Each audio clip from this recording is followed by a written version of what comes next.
Something unexpected happened after our last video.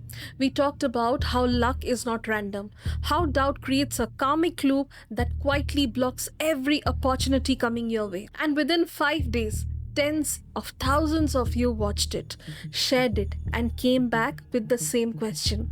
This makes complete sense, but how do I actually do it? How do I stop reacting? How do I become the observer? Because that is the real work, isn't it? So today's video exists entirely because of that question. And what we found when we went back to the Gita, the Puranas, the Upanishads and the Yoga Vasishtha is that the ancient teachers have left behind a precise and detailed map of how to get into the observer state. You do not have to go into a monastery or spend years in renunciation. You can enter into that state right here in the middle of the life you are already living. Before we get to the methods, we need to dismantle one belief that most people carry without even knowing. The belief that the solution to being reactive is to control your reactions. You have probably heard it your entire life. Control your anger, control your anxiety, control your impulses. You try. It works for a moment and then something happens and it all collapses. You feel worse than before because now you have failed at controlling yourself too. The Gita says that this is exactly what keeps you trapped. In chapter 2, verse 20 of Srimad Bhagavad Gita, Krishna tells Arjuna something that stops the entire conversation in its tracks. The soul is never born, never dies. It has not come into being and it will not cease to be. It is unborn, eternal, ever existing and primeval. It is not slain when the body is slain. Most people read this as a statement after death, but look at it more carefully. Krishna is describing the nature of the witness, the Atman, the one who is observing all of this. And his first and fundamental point is the witness cannot be touched by thought, emotion, circumstance, failure, or doubt. The Atman, your true nature, has never once reacted to anything. It has only ever watched. The reactions you experience belong to the mind. The manas, which is an instrument like a hand or an eye. It is something you have. It is not something you are. When you suppress anger, you are reacting to your anger. When you fight anxiety, you are reacting to your anxiety. When you force yourself to be calm, you are reacting to your chaos. The energy is still being generated. The karmic ripple is still being created. You have just hidden it from the surface. In Gita, Krishna never once tells Arjuna to control his mind by force. He points him towards something far more powerful. Distance yourself from your reactions, meaning you come to the realization that you are not the reaction happening inside you. You're the one watching it happen. And the moment that shift occurs, everything changes. The Vrihad Aranyaka Upanishad offers what may be the oldest and most precise method of creating this distance. It is called Neti Neti, which translates as not this, not this. The practice is surprisingly simple. When a thought arises, you ask one question quietly inside yourself. Am I this or am I the one watching this? When doubt grips you, Neti, I am not this. When anger floods you, Neti, I am not this. When fear tightens inside you, Neti, I am not this. You are not denying that these things are happening. You're not suppressing them. You're simply refusing to merge your identity with them. And in that refusal, something opens up. A tiny space appears between you and the reaction. At first, it is barely noticeable. A fraction of a second of clarity before the wave crashes. But that fraction of second is everything. Because in that space, you are the observer. And the observer, as the Gita makes clear, cannot be disturbed by what it observes. You spend your life trying to find peace. The Gita says peace is the one who's looking. You do not need to create it, earn it, or build it from scratch through years of practice. It is already there. It has always been there. In fact, right now, in this very moment, there is a part of you that is watching everything happening inside you with perfect stillness. It is watching your thoughts arise and dissolve. It is watching your emotions move through you. It is watching you read these words and respond to them. It has never once panicked. It has never once doubted. It has never once reacted. It is simply watching. The ancient teachers of the Yoga Vasishtha had a name for this. They called it Sakshi, the witness. And the sage Vasishtha made a distinction to Rama that is one of the most quietly devastating truths in all of Vedic literature. You are not the experiencer of your thoughts. You are the one who witnesses the experiencer. Read that again slowly. There is the thought. There is the one experiencing the thought, reacting to it, being moved by it. And then there is one watching the one who is experiencing. The third layer, the watcher of the watcher, is what Yoga Vasishtha calls your true nature. The karmic loop we described, judgment, reaction, energy, returns as karma. That entire loop happens at the level of the experiencer. The witness never enters the loop because the witness never judges, never reacts, never generates energy that ripples outward. So the moment you shift, even partially, from the experiencer to the witness, you're stepping outside the loop entirely. The Yoga Vasishtha gives us a remarkably practical method for training this shift. It works in 3 layers, and each layer goes deeper than the one before. Layer 1, body witnessing. The next time you feel a physical sensation, tension in the chest, tightness in the stomach, heaviness in the shoulders, do not immediately label it as stress, anxiety, or discomfort. Simply observe it as a sensation. There is tightness, there is heat, there is pressure. Not I'm stressed, but there is tightness in my body. This one shift in language separates the witness from the experienced. Layer 2, emotional processing. When an emotion arises, practice naming it from a distance. Not I'm angry, but anger is arising. Not I'm scared, but fear is moving through. The Yoga Vasishtha is precise about this. A thought or emotion that is observed without reaction loses its momentum in that very moment. It does not disappear immediately, but it begins to dissolve because it is no longer being fed by identification. Layer 3, or thought witnessing. This is the deepest layer. Watch thoughts the way you would watch clouds passing across a sky. Yoga Vasishtha says thoughts have more inherent power than clouds. They only become storms when you climb inside them. The practice is to stay on the ground, watching while the weather of the mind does what weather does. You do not chase the clouds. You simply notice that they are passing. That means every reaction you have ever had, every moment of anger, doubt, fear, jealousy, shame happen at the level of the mind. That also means the peace you have been searching for your entire life, through achievement, through relationships, through experiences, was never something you needed to find. There is an image in the Bhagavad Gita that most people pass through without realizing what it is actually saying. In chapter 2, verse 58, right in the middle of Krishna's description of the steady-minded observer, he suddenly uses a completely unexpected comparison. He says, one who is able to withdraw the senses from their objects as a tortoise withdraws its limbs into its shell. That person is established in steady wisdom. And the more you sit with this image, the more radical it becomes. When a tortoise senses danger or seeks protection, it immediately retracts its limbs and head into its hard shell. Because we live in a culture that glorifies constant engagement. Always on, always available, always responding. And we call this being strong, being productive, being present.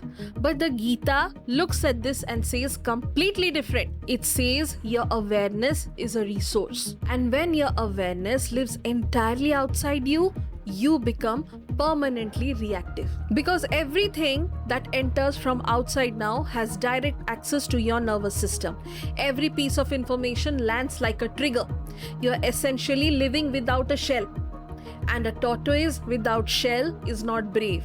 It is exposed. And that's when Sri Krishna teaches us to follow the art of Pratyahara. Pratyahara is the fifth limb of Patanjali's Ashtanga Yoga.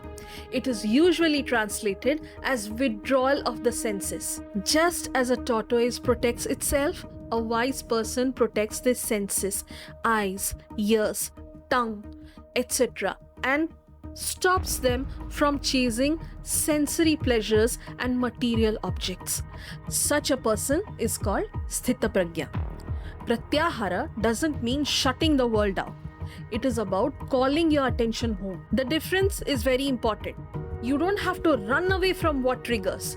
You just have to stand steady within it. This practice is considered practical dharana or concentration in Krishna consciousness, allowing one to focus the mind on the inner self or God. Every time you practice Pratyahara, even for 2 minutes, you are doing exactly what Gita's steadiest warriors did. You are transitioning from becoming reactive to becoming free. You think a spiritual person feels less. The Bhagavatam says they feel everything and release everything. There is a figure in the Srimad Bhagavatam who appears almost without introduction. His name is Sukha, the son of sage Vyasa. And the Bhagavatam describes him in a way that is unlike almost any figure in Vedic literature. It says that Sukha moved through the world the way water moves through a lotus leaf. Water moving through a lotus leaf. Think about that image for a moment. The leaf is not closed off from the water. It is fully present to it. It simply does not hold on. This is the Bhagavatam's definition of the observer in practice. Someone who is fully present to everything and attached to none of it. In our last video, we described the karmic loop as judgment, reaction, energy, universe, returns as karma. We also said non-reaction breaks the loop. Most people misunderstand non-reaction with non-feeling. At first, it is quite natural of us to think becoming the observer means becoming cold, detached, emotionally unavailable. The Bhagavatam, through the figure of Shuka, corrects this completely. He was described as one of the most fully alive presences anyone in the stories ever encountered. When he spoke, people wept. When he entered a room, everything went quiet, not from fear, but from the presence he carried. He felt everything and he simply released everything. And this distinction between being fully and releasing fully is the most important practical insight in this entire video. In chapter 5, verse 20 to 21, Krishna describes the same quality in the Gita. One who neither rejoices on obtaining something pleasant or grieves on obtaining something unpleasant, whose mind is steady, who is unbewildered. Such a person knows the absolute. One who is unattached to external sensations finds happiness in the Atman. Being engaged in devotion, one enjoys transcendental happiness. Notice what Krishna is not saying. He is not saying, do not feel pleasant things. Do not experience what is joyful or painful. He is saying, do not cling to the pleasant. Do not recoil from the unpleasant. Feel it. Experience it fully. And then let it move through you and out like water sliding off a lotus leaf. Suppressing a reaction does not dissolve it. It becomes denser, more reactive, more explosive when it finally surfaces. And here is the part that directly connects to our last video. Suppression still creates karmic energy. You may wonder how to practice the lotus leaf method in real life. Let me tell you a simple way to get started. Next time when an emotion arrives, instead of immediately managing it, suppressing it, or expressing it outward, let it land fully. I repeat, let it land fully on your body. Do not resist its arrival. Feel exactly where it sits in your body. The tightness, the heat, the contraction or expansion, let it be completely present. Name it from the witness position. Frustration has arrived in my mind. Sadness is here in my emotions. Excitement is moving through my body. Not I am, but it is here. Watch for the moment it peaks. Every emotion, if you observe it without feeding, reaches a natural peak and then begins to subside on its own. The Bhagavatam's insight is that emotions are like waves. They rise, they crest, and they fall. The only reason they stay is because you keep feeding them with continued reaction. Let it slide. As the intensity begins to drop, watch it move off you the way water moves off the lotus leaf. At some point in our last video, and perhaps again in this one, a question may have quietly arisen in your mind. If I stop reacting to things, if I become the observer, will I become passive? Will I lose my drive? Will I stop caring about outcomes? Will becoming steady make me somehow less? The Bhagavad Gita answers this fear so directly and so beautifully that it is worth sitting with it for a long time. In chapter 2, from verse 55 to verse 72, Arjuna asks Krishna exactly this question. What is the description of one whose mind is steady? How does such a person speak? How do they sit? How do they walk? And Krishna's answer is not what most people expect. The word Krishna uses is Sthitaprajna, one whose prajna, whose deep wisdom and knowing is sthita, settled, anchored, unmoving. And then Krishna describes this person, a person who's completely engaged in life, who feels the full spectrum of human experience and yet remains internally unmoved by any of it. Krishna says the Sthita Prajna does not crave when pleasures are absent, but is not cold or indifferent either. It is not shaken by sorrow, but it is not numb to it. It is free from attachment, fear, anger, not because they have suppressed these things, but because they have seen through them. And then Krishna uses an image that is one of the simplest and most precise descriptions of this state in any literature anywhere. He says, as a lamp in a windless place does not flicker, that is the symbol for a yogi of controlled mind. That is the Gita's picture of the non-reactive observer. Become so alive, so present, and so fully engaged that none of your energy is being lost to reaction. Arjuna is surrounded by war, by family, by impossible choices, by grief and duty and consequence. And Krishna says here, in the middle of all of this, this is where the steady flame lives. Not after the battle is over, not when life becomes easier, not when the circumstances finally align. Here, now, in this. The non-reactive observer is not someone who has escaped their life. They are someone who has found inside their life a place that no part of their life can touch. In chapter 2, verse 70, Krishna gives what may be the most precise description of how the steady mind reacts or relates to experience. Just as the ocean remains undisturbed and still, despite the rivers constantly flowing into it, so a person who is not disturbed by the incessant flow of desires can alone achieve peace, not the one who strives to satisfy such desires. And here is how you apply it practically. Every evening before you sleep, spend 5 minutes reviewing your day where you flickered, where you reacted from judgment rather than clarity, where doubt, anger, fear, or craving pulled you out of your center and into the loop. You are not reviewing these moments to punish yourself. You're simply watching. The way the Sthita Prajna watches everything with clear eyes and no judgment. You look at the moment. You name what happened. I reacted to that comment with defensiveness. I craved that outcome so strongly that when it didn't arrive, I lost my steadiness.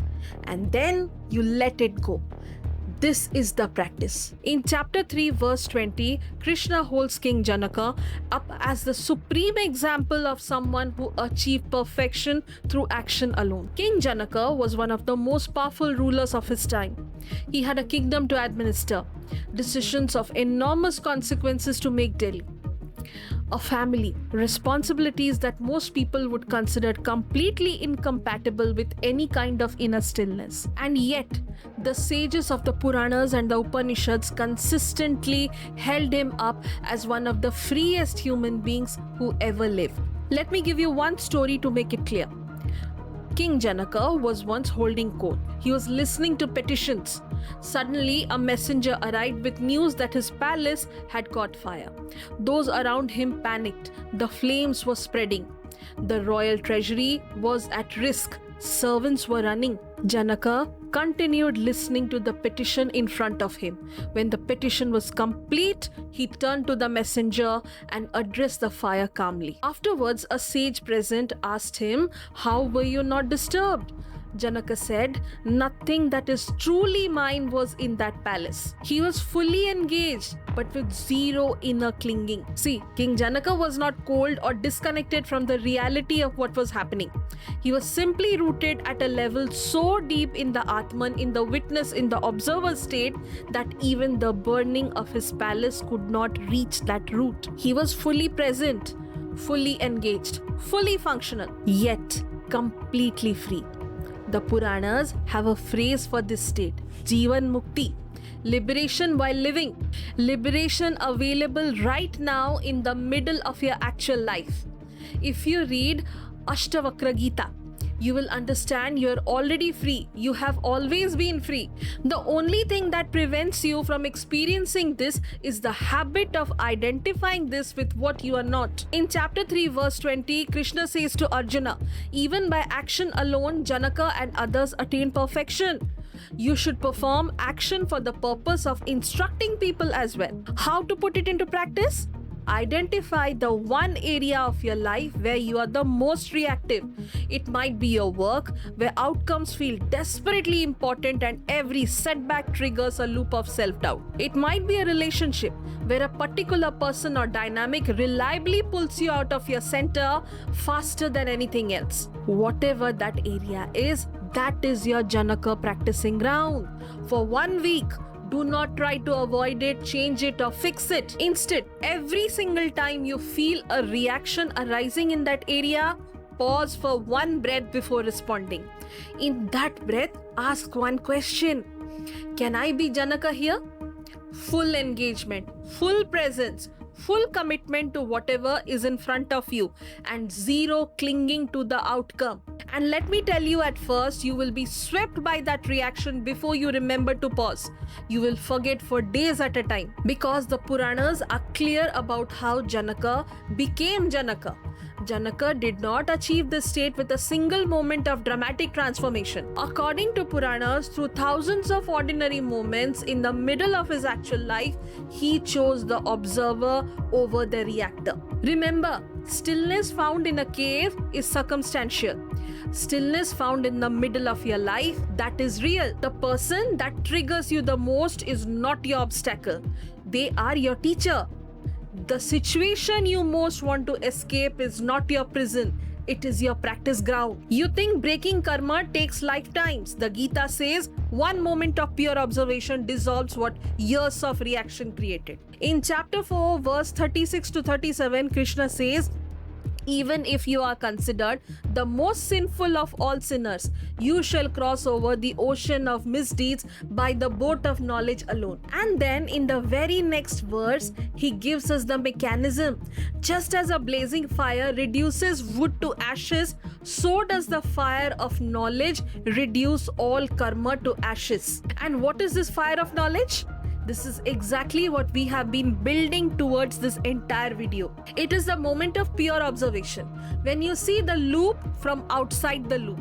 When you recognize this judgment, the reaction, the energy, not as things that are happening to you, but as things you are watching happen. That moment of recognition is the fire. And in that fire, karma loses its fuel. Here is the final and most important thing this video has been building toward.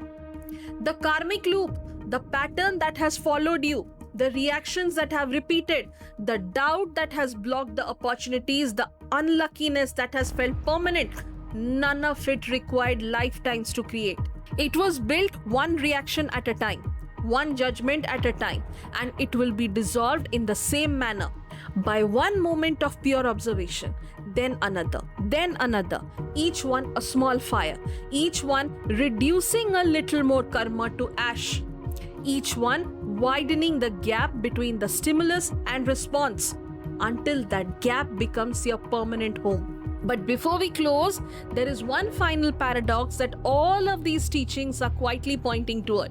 Every practice we have explored in this video, Neti Neti, Sakshi Bhava, Pratyahara, the Lotus Leaf, Sthitaprajna, the Janaka principle, every single one of them is ultimately a practice in remembering something you already know. You are already the observer. You have always been the observer. The practices are not the path to the observer. They are the process of removing what is covering the observer that is already there. And this means something very important for how you move forward from this video. Do not approach these practices with urgency.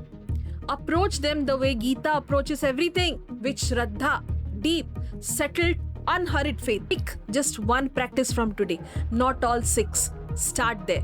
One breath, one pause, one moment of am I this or am I the one watching this? That is enough. That is always enough, because the fire only needs one spark. When the mind is free from the pull of the senses and remains still within the self, that is the state Krishna calls yoga. That steadiness is what the world calls luck.